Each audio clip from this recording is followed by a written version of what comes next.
British Columbia, where forestry supports more than 100,000 jobs, the extra 45% in taxes slapped on most Canadian softwood lumber going to the U.S. is causing pain.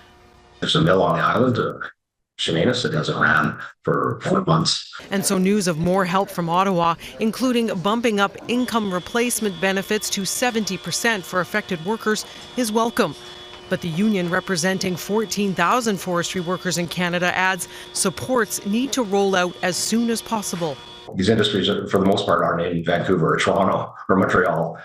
They are in the small communities. And so they're often the only industry in town. The group representing Canada's forest products industry agrees. We need to make sure the funding support programs the Prime Minister announced actually will flow. That's the key. Devil in the details. In New Brunswick, the extra $500 million from the federal government for softwood lumber loan guarantees is seen as some help. But private woodlots are composed a third of the woodlots in New Brunswick.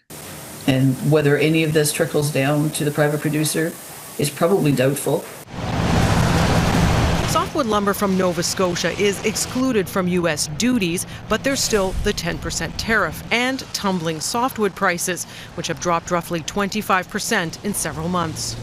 The uncertainty, where we are today, where we might be tomorrow, is really harming markets on both sides of the border. There's not one thing the Prime Minister can announce today other than a negotiated settlement with the U.S. that's going to bring some sense of order here. The Prime Minister called these extra measures a bridge to the future, but acknowledged there's no firm timeline for getting back to trade talks with U.S. President Donald Trump.